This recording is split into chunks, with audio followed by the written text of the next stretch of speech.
This channel does not promote any violent, harmful, or illegal activities. All content provided by this channel is meant for an educational purpose only. Top quality और consistent performance के लिए सिर्फ silver pump नाम याद रखना। যে খবরে বর্তমানে গোটা দেশ তোলপাড় সেই নয়াদিল্লি স্টেশনে দুর্ঘটনার খবরে চোখ রাখবো। নয়াদিল্লি স্টেশনে প্রবল ভিড়ে যাত্রীদের মধ্যে হুড়োহুড়ি পড়ে যায়, পদপিষ্ট হয়ে কমপক্ষে 18 জনের মৃত্যু হয়, আহত হন বহু মানুষ। কুম্ভ মেলায় যাওয়া ট্রেন ধরতে নয়াদিল্লি স্টেশনে যাত্রীদের ভিড় ছিলই। দুটি ট্রেন দেরিতে আসায় স্টেশনে প্রচুর মানুষের ভিড় হয়ে যায়।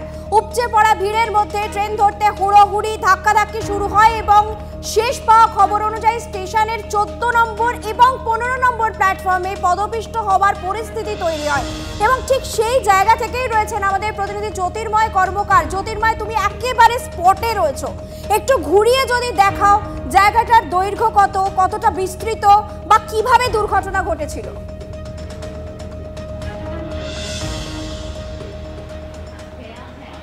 দেখো, আমি ঠিক যে সিঁড়ির পাশে দাঁড়িয়ে রয়েছি, ঠিক যেখানে এই মুহূর্তে আমি দাঁড়িয়ে রয়েছি, যে সিঁড়ির ছবি আমি এই মুহূর্তে দেখাচ্ছি, সেই সিঁড়িতেই কিন্তু এই দুর্ঘটনা ঘটেছে।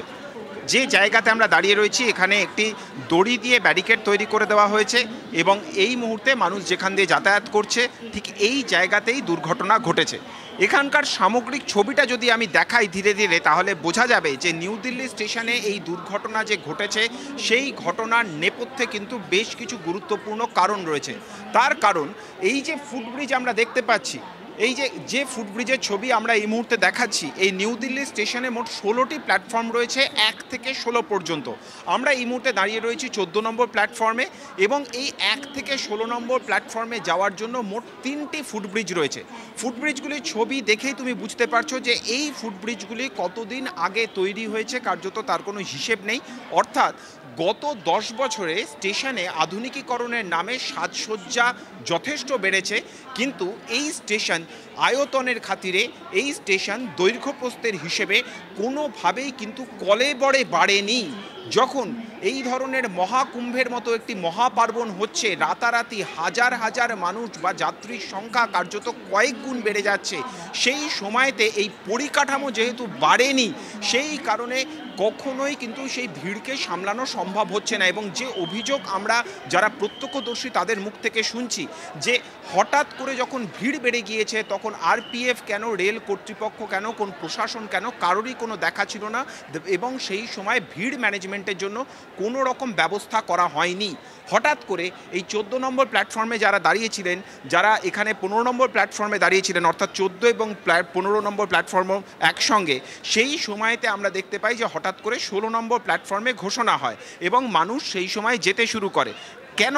কারণ কি? কারণ হচ্ছে একটাই, কারণ এই সময়তে আমরা যে ধরনের অভিযোগগুলো পাচ্ছি যে মানুষ হঠাৎ করে যখন খবর পাচ্ছেন তারা কোথায় যাবেন তারা বুঝতে পারছেন না। क्या है आपका प्रॉब्लम क्या है? जनरल पीछे है और देखिए ये कैसा लगा हुआ है, जो नेट में आ रहा है, जो नेट में आ रहा है उसमें जनरल जो है वो पीछे है, आगे है, मतलब इसमें ये देखिए, और यहाँ पर देखिए ये पीछे है, मतलब इसमें जो ये रेल IRCTC के नेट का है। अब मान लीजिए कि यदि ट्रेन आएगी और हम यदि इसको देख करके पीछे खड़े रहेंगे तो आगे आएंगे तो इधर का आदमी उधर का आदमी इधर होगा या नहीं होगा?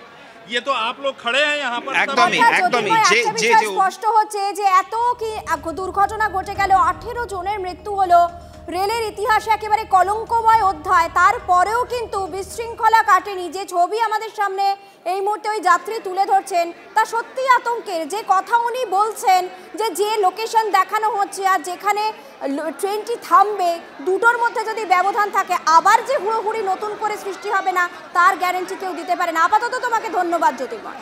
আরও একটি বড় খবরের দিকে নজর রাখবো। সাউন্ড বক্স বাজানোর প্রতিবাদ করা হয়েছিল, মার খেয়ে হাসপাতালে ভর্তি মাধ্যমিক পরীক্ষার্থী। তার দোষ কি ছিল?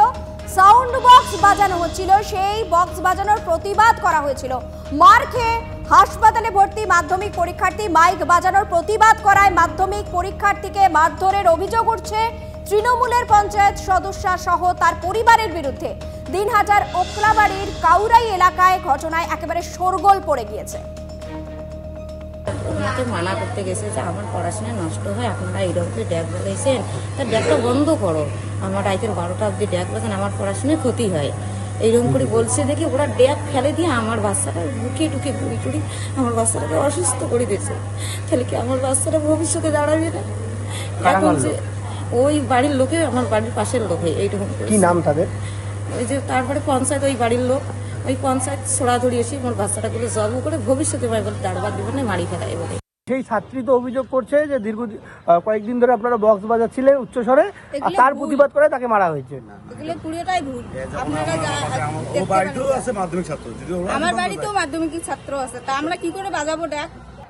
ওইখানে আমি ছিলাম না, অলরেডি সবুজ আছে সেবিকের লোক, ও ভালোভাবে বলতে পারবে। আর আমি এসে দেখি বেডে, ভাই ঠান্ডা কর। আমি বললাম ভাই নিজেদের ব্যাপার ঠান্ডা কর। একটা মেম্বার আমি মাইক বাজছিল কোনো না, ওই যে আমাদের বাড়িতেও না, আমাদের বাড়িতেও আছে মাধ্যমিক ছাত্র, একটা নাতি আছে।